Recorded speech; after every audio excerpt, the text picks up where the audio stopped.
You'll be sorry that you came to this service today,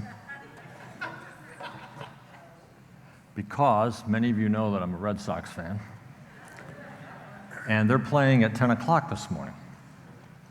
So if I preach real long, by the time I get home, the game will be over, and I won't have to watch it, because we know how that's going to end up.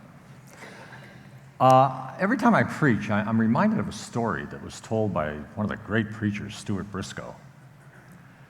And he was asked to preach his first sermon, and he had no training, no theology training, but he loved Jesus, and he was a Bible student, and so they gave him a chance to preach. So he's up there preaching, and the one thing he hadn't planned was his conclusion.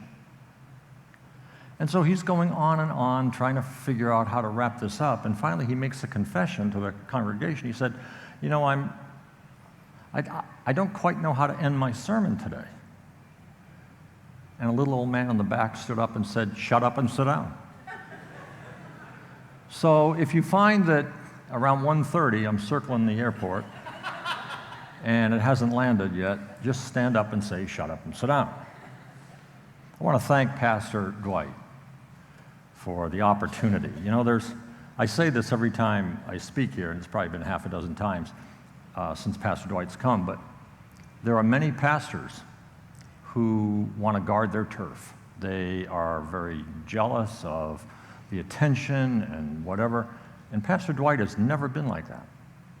He has been so gracious to me and has offered on numerous occasions for me to come and share the word with you, and I'm so very grateful for that. If you could ask God for anything, let your imagination run wild. You could ask God for anything and be absolutely assured you got a voice from heaven saying that you would get it. Ask for anything, and God guarantees that you would get it. What would you ask for? Joanna Spyri, the author of the classic children's story Heidi, said over 100 years ago, "Oh, I wish that God had not given me what I prayed for. It was not as good as I thought." You know, sometimes God answers our foolish prayers, our selfish prayers. And He gives us what we ask for just to prove to us, just to show us we're not as smart as we think we are. If you know your Old Testament, you know that Israel prayed for a king. And God not only gave them a king, He gave them the best and the brightest that was available in Israel at that time. And the king's name was Saul. And if you read your Old Testament and you see the end of the story, I wonder if the people who prayed for a king, the people who clamored for a king, the people who said, we want a king so we can be like all the other nations, I wonder if eventually at night they sat down and they confessed, oh, I wish that God had not given me what I prayed for. It was not as good as I thought. Today we're going to look at a man who asked God for 4 things. And the Bible tells us that he got them. It's an old story, you know it well. It's tucked away in the book of 1 Chronicles, chapter 4, verses 9 and 10. Jabez was more honorable than his brothers. His mother had named him Jabez, saying, I gave birth to him in pain. Jabez cried out to God, to the God of Israel, oh, that you would bless me and enlarge my territory. Let your hand be with me and keep me from harm so that I will be free from pain. And God granted his request. The late man of prayer, Leonard Ravenhill, once said this, prayer is not an argument with God to persuade him to move things our way, but an exercise by which we are enabled by His Spirit to move ourselves His way. And you and I can be sure this morning that we are moving God's way. if we pray the four things with intelligence and understanding that Jabez prayed so long ago. So what did he pray for? Number one, he prayed for God's blessing. Oh, that you would bless me. I believe that the word bless is one of the most used and most often misunderstood and misinterpreted words in the Christian vocabulary. We kind of use the word bless, many of us, as a catch-all word. When we don't know what to say to God, we use the word bless. Bless the pastor, bless my family, bless our country, bless Chris Wickert, bless all the missionaries, bless my finances. And so we say bless, and what do we mean? Well, most of the time we don't know what we mean. It's just a holy sounding word. But the word bless, as Jabez used it, suggests a deep level of intimacy with God. That's what he meant when he said, oh, that you would bless me. The word bless at its heart, at its core, means to have a deep, intimate relationship with God. The highest blessing that Jabez knew was to know God personally, to know His character, to know His purposes, to know His burdens, to know His grace, and to experience it for himself. Oh, that you would bless me. I believe God turns an attentive ear to the person who says, oh Lord, I want to know you deeply. I want to experience your love. I want to experience your forgiveness and your grace and your power to the greatest extent possible. Oh, that you would bless me.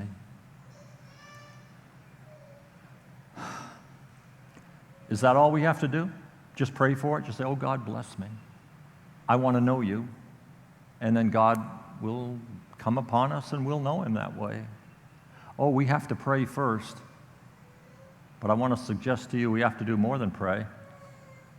I was reading recently about Jean Nadech. Jean Nadech was the founder of Weight Watchers. And Jean Nadech said that she would often have conversations with women who would come up to her, and she would say, and they would say to her, oh, Jean, I wish I could lose weight. And I love Jean's answer. She would look at them and say, wishing won't do it. And some of you are here this morning and say, oh, I wish God would bless me. I wish I would know Him. Oh, you have to pray that way, of course, but wishing won't do it. And may I suggest to you, even praying alone won't do it.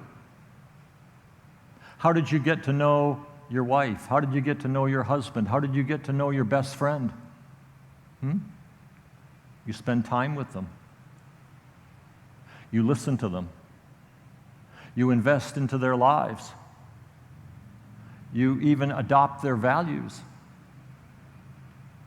That's how we get to know someone, and you get to know God by reading His Word, by showing up for church, by being in a small group, by meeting with Him on a daily basis, and listening to His voice, and speaking to Him from your heart, and exposing yourself to His truth. In his book, Fresh Wind, Fresh Fire, which I saw Susie Wirt put out in the library. If you haven't read it, I highly recommend it. Jim Cymbala said this: if we don't want to experience God's closeness here on earth, why would we want to go to heaven anyway? He is the center of everything there. If we don't enjoy being in His presence here and now, then heaven would not be heaven for us. Why would He send anyone there who doesn't long for Him passionately on earth? Here's a question to ask. It's a penetrating question. If I were to ask God for one thing and He would guarantee it, what would I ask for? Would I ask for God, more of God? Or would I ask for more of His blessings? I'm not saying it's wrong to pray for God's blessings. But do we want more of God? Or do we just go to God for His blessings? Oh, that you would bless me. It's really the mother of all prayer requests. The richest, fullest, most satisfying, most contented life we can possibly have on earth begins with a growing, intimate, personal relationship with God. And so he prayed that God would bless him. Secondly, he prayed that God would enlarge his territory. Oh, that you would bless me and enlarge my territory. This was a prayer for added spiritual influence. In his book, Prayer, Life's Limitless Reach, Jack Taylor told us what he meant by this request. Jabez was praying for extended responsibility, lengthened influence, and heightened opportunity. Now, I was a pastor for almost 43 years, 13 years here, and rarely did I ever hear a Christian ask God for something more to do. Matter of fact, I discovered that tired, stressed out Christians in Morris County, New Jersey, on the last Sunday of June 2019 are far more likely to pray for less responsibility and less influence and less opportunities.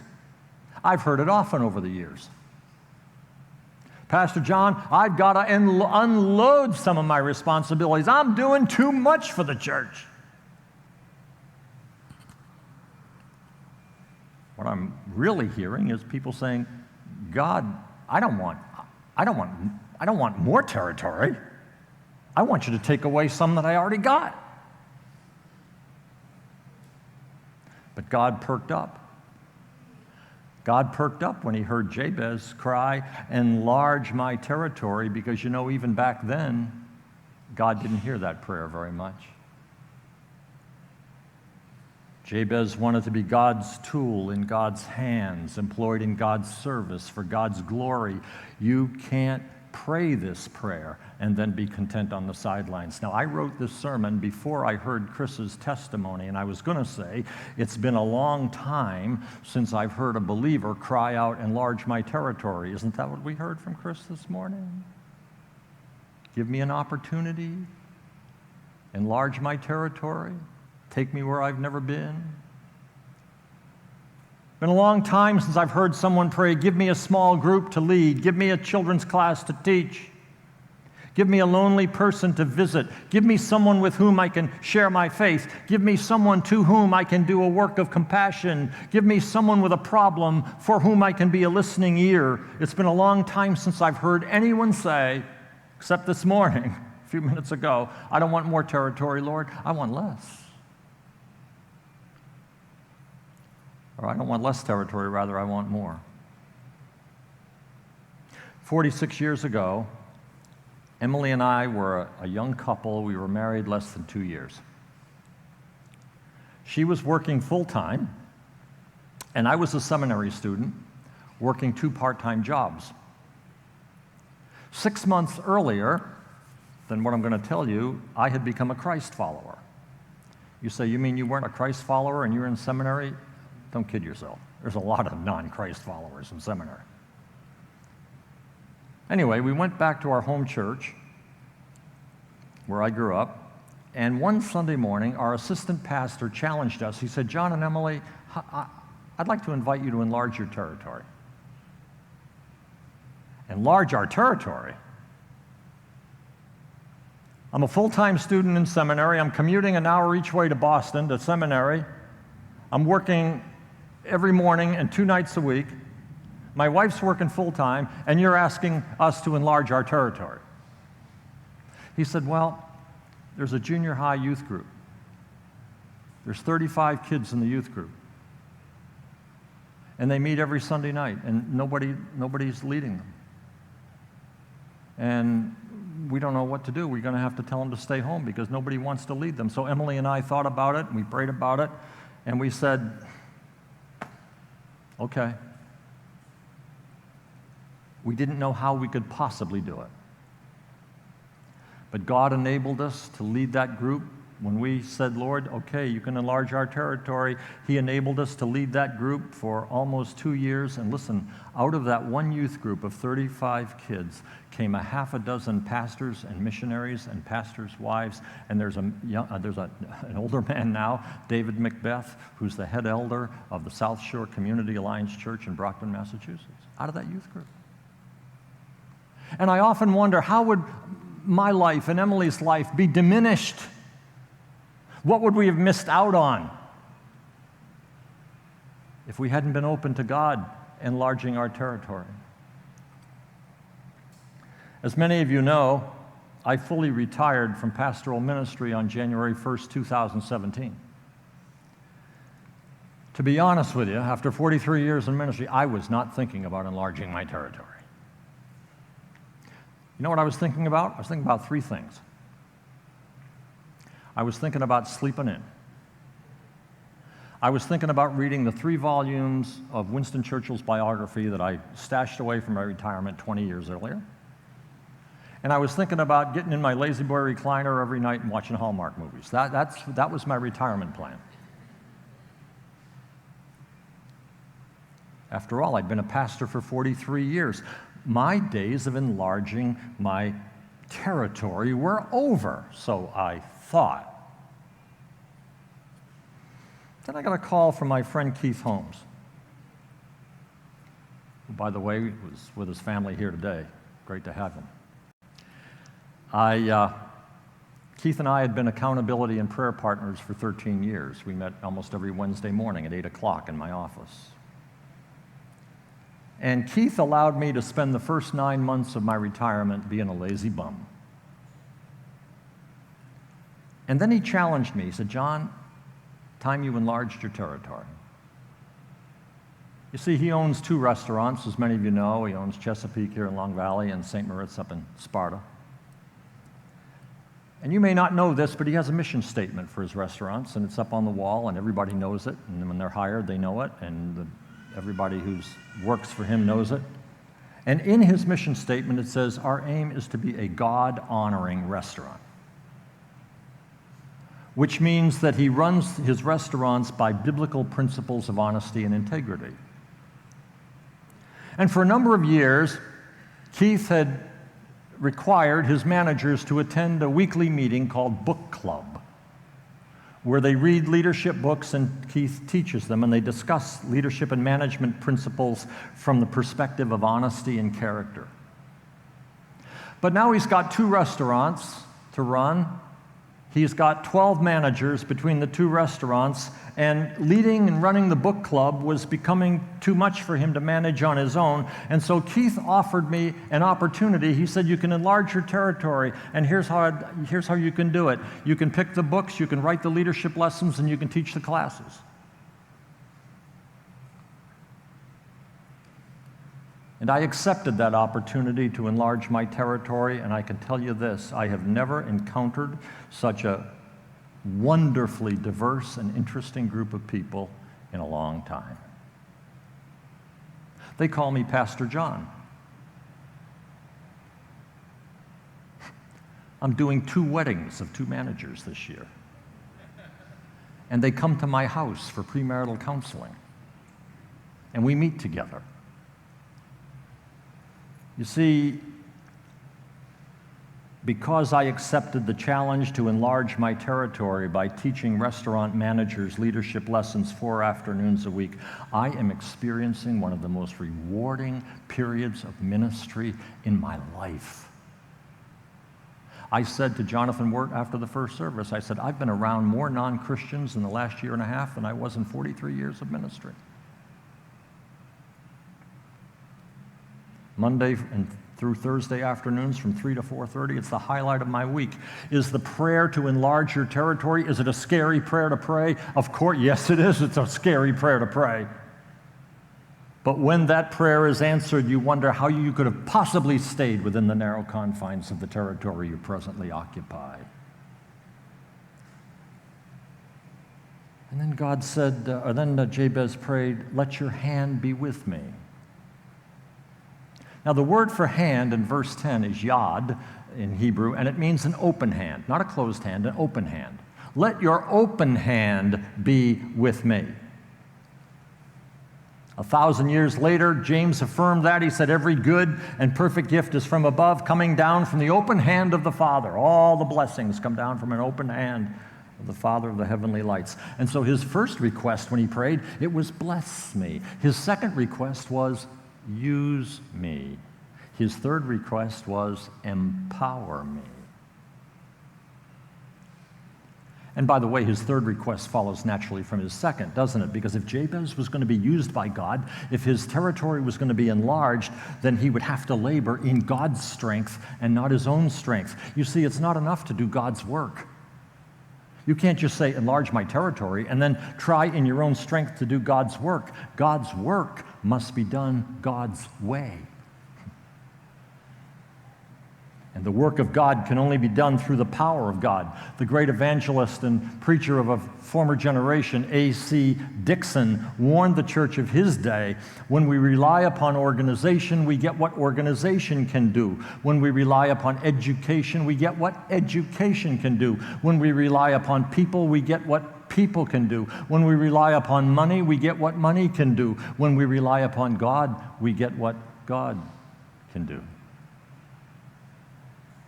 David Roper observed, the problem with many of us is that we're much too gifted, we're perilously adequate, and so we go our way, believing in ourselves and our power and our personality, and rely on our own strength. But our self-confidence is our stumbling block. We're so good at what we do, we're no good at all. You see, if you rely on your natural gifts alone, the group that you teach, they may be impressed with your learning and with your education, but they won't be changed in their thinking. The audience to whom you sing, those of you on the platform to lead us, they may be entertained, but they'll never be brought into the throne room of heaven. The people to whom I preach, you may be interested in what I have to say for half an hour or so, but you won't be changed or transformed at the core of your being. Nothing of lasting value, nothing of eternal significance comes from human power alone. Now, I have a glove in my hand. And this glove, by itself, can't do anything.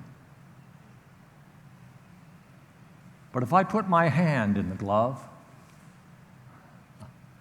and this glove can do a lot of things, we are like gloves. The Holy Spirit is like a hand, and as the glove must be filled with the hand, so you and I must be filled with His Spirit. The last request He made was, keep me from harm, so that I will be free from pain. It'd be easy to misinterpret this request. It would be easy to think Jabez was just saying, God, keep me from danger, keep me from getting hurt, keep me from pain, keep me from suffering, give me an easy life.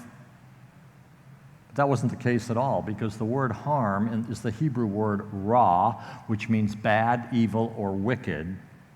Some Old Testament scholars think that the word is a derivation of a more ancient word that means to smash, to break to pieces, to crush, to bruise. And so you connect all the dots, and we can understand what Jabez's fourth request was all about when he said, keep me from harm so I won't experience pain. Here's his fourth request, protect me. Protect me from the sin and the evil and the moral wickedness which has the power to smash me, to break me to pieces, to crush me, and to cause me lifelong pain if I let sin have its way in my life.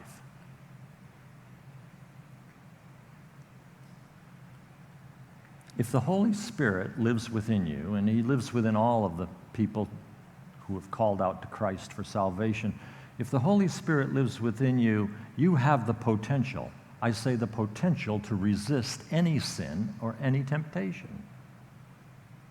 If God's hand is on you and the Holy Spirit is within you and you're saying, protect me, the issue is never, listen, the issue is never, can I resist that temptation? Of course you can resist that temptation. The same power that lives within you raised Jesus from the dead on Easter. So of course you can resist the temptation. So the question is not, oh, can I resist this temptation? No, that's not the question. The question is this: do I want to resist the temptation? That's always the question. In his book, Fuzzy Memories, Jack Handey recalled a story from his childhood. There used to be this bully who would demand my lunch money every day, and since I was smaller, I would give it to him. Then I decided to fight back. I started taking karate lessons. But the instructor charged $10 a lesson. It was cheaper to pay the bully, so I gave up karate. And you know, for too many Christians, it's cheaper to pay the bully than to resist temptation. It's just cheaper to give in. It's cheaper to do what comes naturally, so we give in to temptation. But here's the problem with the it's cheaper to pay the bully philosophy. While it's cheaper in the short term to pay the bully, it costs us a lot more over the long haul to pay the bully. Somebody once said this, I can't find a source, but he said this: sin will take you farther than you want to go, keep you longer than you want to stay, and cost more than you want to pay. Oh, sin never comes up front and tells you what the end result will be. It never tells you what the cost is going to be. You can't resist temptation. You can't not pay the bully. Listen, you can't just say, lead me not into temptation. Yes, you have to say that, no question. Yes, you've got to say that. But you have to do more than that. The idea that you can just say no to temptation, it's foolish, it's simplistic, it can't be done. You cannot not pay the bully without a plan. One of the lessons that is foundational to the book club, the leadership lessons that Keith teaches, is the 15 Laws of Leadership by John Maxwell. And Maxwell says this: to succeed in any area of life, we need a plan, and we need to follow through on that plan. And you know what the first law of successful living is? It's called the law of intentionality. When it comes to resisting temptation, you better have a plan. You better have some intentional things you're going to do and not do. And you better think about it ahead of time. And I want to close by giving you a 3-point checklist that has helped me to resist the bully. Number 1, intentionality. Don't be where you're not supposed to be. You all know the story in 2 Samuel chapter 11. In the spring, at the time when kings go off to war, David sent Joab out with the king's men and the whole Israelite army. They destroyed the Ammonites and besieged Rabbah, but David remained at Jerusalem. David, what are you doing in Jerusalem? It's the season when kings go forth to battle. You're supposed to be on the front lines leading your men. But David stayed at Jerusalem. You see, if David had been on the battlefield where he should have been, he wouldn't have even been tempted. Temptation most often comes, folks, when we're not when we're not where we're supposed to be. For example, when your mind wanders to where it's not supposed to be. When you go on that website where you're not supposed to be. When you're watching that movie and entering into that experience on the screen where you're not supposed to be. When we're in the wrong kinds of places with the wrong kinds of people. That's when temptation comes. Number 1, don't be where you're not supposed to be. Number 2, know a way of escape ahead of time in case you are tempted. And of course we're tempted. You can't help it. You can't watch a football game without being tempted. You can't watch commercials without being. So know a way of escape. And Paul said to the Corinthians, when you are tempted, he will show you a way out so you can endure. Here's David's problem, you see. David had no intention of escaping temptation. He didn't want to escape it. Matter of fact, David did everything he could to plunge into it. Verses 2 through 4, 2 Samuel 11. One evening, David got up from his bed, walked around on the roof of his palace. From the roof, he saw a woman bathing. The woman was very beautiful, and David sent someone to find out about her. Then David sent messengers to get her. Now, Emily and I watch a program on the Smithsonian Channel. It's called Air Disasters. and it's about airplane crashes. And what we find so fascinating about this program, Air Disasters, is it's like a forensic study. They take the pieces of the aircraft, and they take the cockpit voice recorder and the data recorder, and they piece together, okay, how did this accident happen, so that we can make sure it doesn't happen again to another aircraft. But in that, from watching that program, I've learned this: when a jet goes down the runway, whoever's not driving the plane, the captain or the first officer, they will say this as the plane's going down the runway: V1. And what V1 is the point on the runway where the captain can abort the takeoff. In case they notice something wrong as the plane's going down the runway, V1, they can abort the takeoff. They can come to a stop on the runway. But when the first officer says this, V2, rotate, the plane is committed to taking off. It cannot abort. They've passed the point of no return. There isn't enough room left on the runway to stop. They have to be airborne. So when David saw a woman bathing, that was his V1 moment. He could have aborted the temptation then and there. But when David sent someone to find out about her, that was his V2 rotate moment. It was too late. He had committed himself to his sin just as surely as the captain had to commit himself to a takeoff. What was David's way of escape? It was revealed by Paul to Timothy: run from everything that stimulates youthful lust. Unlike David, you remember the story of Joseph in Genesis 39. Joseph learned and he practiced the law of intentionality. Joseph thought about, now what about? Now Potiphar's wife is a beautiful woman. What about if she hits on me? What about if she wants me to do something inappropriate? How am I going to respond? And so Joseph thought of a plan. He had it worked out long before it ever happened. And so we read in Genesis 39:12 that one day Potiphar's wife caught him by the cloak and said, "Come to bed with me." But he left his cloak in her hand and ran out of the house. He knew well ahead of time how he was going to deal with that temptation. And then here's the third point on the checklist. And this is the one that you're going to write down, and you're going to say, wow, I got to do that. And you know what? A year from now, you're going to come back to church, and you're never going to do it, because very few people do it. And the third point is this: have someone in your life to whom you are accountable. Oh, that sounds good. Yeah, but you're not going to do it, because hardly anybody does it.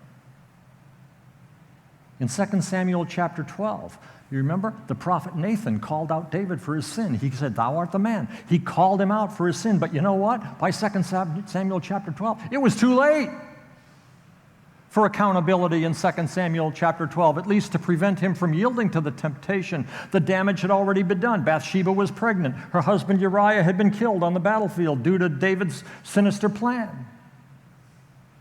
For 13 years, while I was pastor here at Valley View, I met with a small group of men every Wednesday morning at 8 o'clock. We studied the Bible. We prayed for each other. We held one another accountable for our character and for our conduct. It was indispensable in keeping me on the path to integrity. And any integrity I had during that 13-year period was largely due to the fact that I knew I had to report to a group of men on Wednesday morning and tell them the good, the bad, and the ugly. When Jabez prayed, "Let your hand be with me," he said, "I'm not going to pay the bully anymore. I'm going to appropriate the strength that is available to me, and I'm going to develop a plan, and I'm going to keep myself from harm with God's help." So Jabez asked for 4 things. And there are 4 things that you and I can ask for. There are 4 things that he will grant you if we pray in faith and sincerity and do our part. Remember, Lloyd Ogilvie, one of these great preachers who just recently passed away, he said this. He said, "Without God, I can't. Without me, God won't." God has a part. We have a part. We need God. But he uses a plan and a law of intentionality to carry out his plan. And so Jabez asked God for 4 things. Bless me. Use me, empower me, protect me. And God granted his request. I believe that Jabez prayed this prayer every day for the rest of his life. And so the prayer of Jabez is not only a prayer worth reading, it's not only a prayer worth remembering, it's a prayer worth praying. I'd like us to take a moment of silent prayer. Perhaps you need to say, Lord, bless me. I've wanted your blessings more than you. Lord, use me. I've wanted to take territory back. I'm going to, by faith, just say, enlarge my territory. Oh, Lord, I've tried to defeat that habit. I've tried to be a good husband, a good wife, a good mom or dad, or a Christian in my own strength. Lord, empower me. Fill me with your Spirit. Lord, protect me. I haven't been doing my part in the whole temptation business. Show me, Lord, how I can be protected by your help and with your divine strategy.